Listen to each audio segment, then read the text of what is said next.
হুমায়ুনের পর এবার মিমের হাত ধরতে চায় কি সিপিএম? আলোচনার জন্য ফোন এসেছে সিপিএম নেতৃত্বের কাছ থেকে। সিপিএম এর সঙ্গে জোট জল্পনায় এমনই দাবি মিম নেতৃত্বের।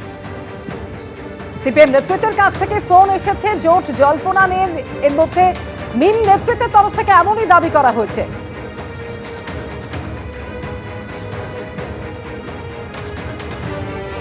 বসার কথা আমার যে চলছে মিডিয়াতে, আমার কাছে ফোন এসেছিল, সিপিএম সঙ্গে বসতে চাইছেন ওনারা, বড় নেতৃত্ব নিয়ে। আমি মুর্শিদাবাদ মিটিংয়ে র্যালিতে আছি, নিশ্চয়ই বসবো। আমি মতামত জানবো ওদের কী মতামত আছেন। আমি বলেছি আমি মুর্শিদাবাদ র্যালিতে আছি এখন। আমি কলকাতা বসতে চাইলে কলকাতা বসবো, মুর্শিদাবাদ যদি ওরা আসেন তাহলে মুর্শিদাবাদ বসবো। ওরা কী কথা বলবেন, হুমায়ুন কবির সাহেবের সঙ্গে কথা বলছেন সিপিএম সঙ্গে জোটের জন্য, তাহলে কি কোথায় দাঁড়ায় বসবো, কিন্তু বসে কোনো আমার আপত্তি নেই। আমি এটা জীবনে প্রথম শুনছি, আমাদের পার্টিতে এরকম কোনো আলোচনা হয়নি এবং মিমের সাথে রাজনৈতিক কোনো বোঝাপড়া করার কোনো কারণ বা কোনো পরিস্থিতি আছে বলে আমার মনে হয় না।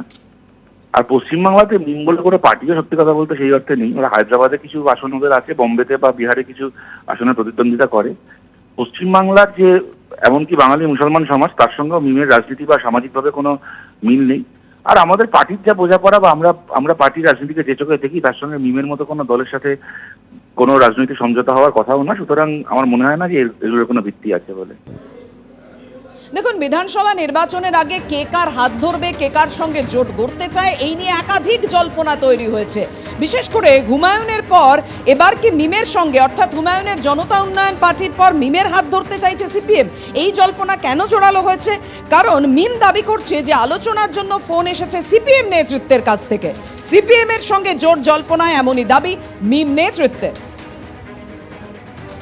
নওশাদ সিদ্দিকী তিনি কি বলেছেন, আইএসএফ বিধায়ক, দেখুন। হুমায়ুন কবির সাহেব যে বক্তব্য দিয়েছিলেন সেই বক্তব্য তিনি প্রত্যাহার করে নিয়েছেন। সুতরাং হুমায়ুন কবির সাহেবের সম্পর্কে বলা আমাদের একটু ভেবেচিন্তা দরকার, এক নম্বর। দ্বিতীয় কথা, মিম পার্টির সাথে আমি জোটে যাবো কি যাবো না সেটা ভবিষ্যৎ কথা বলবে। 2011-21-এ আমরা ছিলাম না, আলাদা আলাদা লড়াই করছে। 26-এ কী হবে সেটা সময় কথা বলবে। কিন্তু আজকের ডেটে দাঁড়িয়ে আমি প্রশ্ন করতে চাই, মিমের সুপ্রিমো আসাদুদ্দিন ওয়াইসি সাহেবের এমন একটা বক্তব্য বলুন যে বক্তব্যটা সাম্প্রদায়িক। কংগ্রেস, সিপিএম, শিবসেনা একসাথে জোট করে ইন্ডিয়া জোট তৈরি করতে পারে, প্রশ্ন মানে ছুড়ে দিচ্ছি। আমি আবারও বলছি, আমি জোটে যাবো কি যাবো না সেটা আমাদের ব্যাপার। আমি একা এখানে বলতে পারি না, আমাদের পার্টি বলবে সেটা। মিম নেতৃত্বের যে দাবি, সেই দাবির পর খুব স্বাভাবিকভাবেই এই জল্পনা তৈরি হচ্ছে যে হুমায়ুন কবিরের পর এবার কি তাহলে মিমের হাত ধরতে চায় সিপিএম। কি বলছে এই প্রসঙ্গে বিজেপি এবং তৃণমূল, পরপর রাখবো।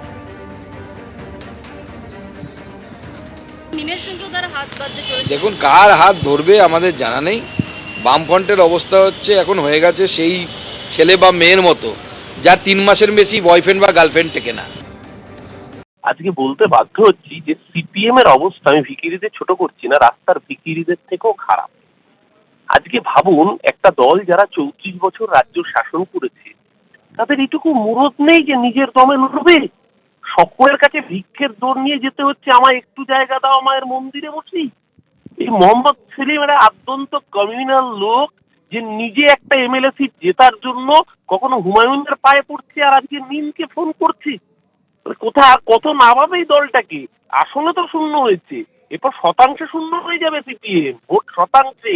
এমনকি জাতীয় কংগ্রেস, যারা এই রাজ্যে প্রান্তিক শক্তি, তারা পর্যন্ত কোমরের জোর রেখে বলছে আমরা একা লড়াই করব। সিপিএম ছাগলের চতুর্থ সন্তান হতে হতে এমন অবস্থা হয়েছে, একা লড়াই তো দূর, এমনকি বামফ্রন্টগতভাবে লড়ার মুরদ নেই।